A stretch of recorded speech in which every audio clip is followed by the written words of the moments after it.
Now we move on to parenting.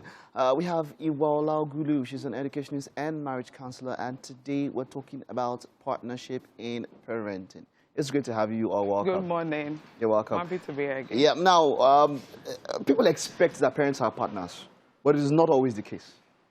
It is not always the case. What exactly is intentional partnership? How does someone become intentional when it comes to partnership in parenting? Okay. First of all, the job of parenting is so important that it requires partnership. Yes, both partners, father, mother, to work together to raise the children.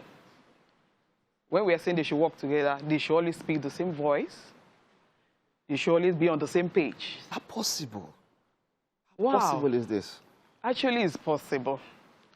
If they both know what they want, if they have the same goal and the same value, okay, they know what kind of children they want to raise.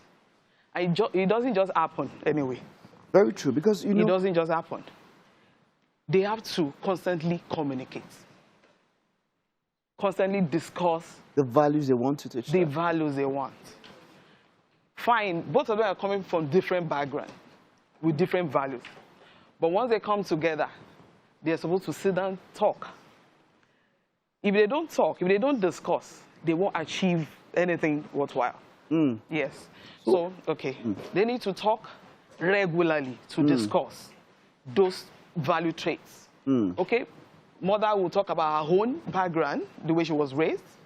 Father will talk about his own, the way he was raised. Okay. Then they come to a compromise on how to raise their child. Now, this is something quite interesting. You know, we've had issues, and growing up it was that way for us. There's a softer parents most times. Definitely. You know, you do something wrong, there's one parent that will spank you for it, but you go to another parent and they'll be light on you. You want something, there's who you go to talk to, and all of that. It happens, right. And then kids are very intelligent. So they know when they want something, they know who they should talk to and how they'll go about it. In those kind of scenarios where, you know, a kid comes to you, you've not heard what the other parent said, but maybe because of the kind of nature you have, maybe you are soft or you're harder on the kid. In these kind of times, it can be quite challenging to be partnered on a particular thing, giving up united fronts to that child. So parents have to be very careful so that the children won't come between them. Yes, they have to be very, very careful. Remember I said they discuss. Okay. Yeah. And the children must know that both parents discuss. Would stand on the same thing. Yes. This is hard. This is so hard, that, I must say. Because it's possible. The children will know because they observe a lot. They know that, okay, if I want more money, I can run to daddy. Exactly. If I want so thing, I can run to mommy. But when they are always on the same page, because they discuss, not even in the presence of the children, right? Okay. They discuss a lot. Okay, so when children want this, how do we go about it? If my son comes to you that, okay, I want more money, what do you say to the child? Yes. So they must have discussed it that, okay, we'll come together. I will tell him that, okay, I will discuss with your mom. Okay, so you put a pause on it and to an agreement. To come to an agreement. Yes. But what if it's there's a time constraint? What if there's a time constraint? Like I have to. Okay, so maybe you are walking with each other and there's ice cream there, and ice cream is going past. Daddy, I want ice cream.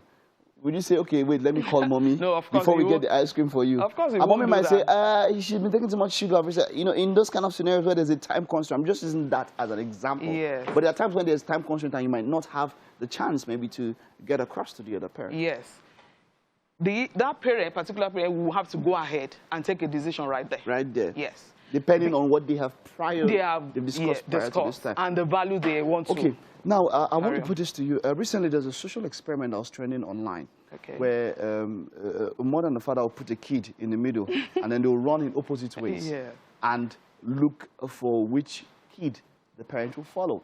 You know, a number of follow the parent, you know. So it just bears in mind that, look, no matter how much they try, it makes it seem like it's going to be a Herculean task for one person has to be the softer one. One person, you know, the values might change because that almost every kid had to run to one side or the other. In fact, you see some considering they think one or two and then they move to one particular side. That means that at that particular point in time, equal values might just be might be myth. It's really possible. Yeah, that's why there should be a balance. There should be a balance. You know, like that video you talk about, I also watched it. I think the first 2 times the children ran towards the mother. You know, ideally, because mother, they're always there, they care for the children at home. So naturally, the children tends to follow. But when the children notice that both parents are always together, not together physically. Yes, they always speak the same voice. Even if they have to follow the softer one, they know that if the other one comes around, the other one will do the same thing that the one that is available has done. Okay. Okay. I understand. So it's quite important to show a united front. You probably don't go against one other parent's decision in front of the kid. No, that is totally wrong. No, you discuss your differences behind when they are not there. Like that. Yes. Okay. You shouldn't be in the presence of your children. So the takeaway from this mostly is when you have prior discussion, it will be easier to put up that partnered and united front. Yes, and they should also, the partners should work in love and show respect. The children must know that they respect each other. Okay. Yes. All right. Thank you very much. It was quite an engaging and insightful one this morning.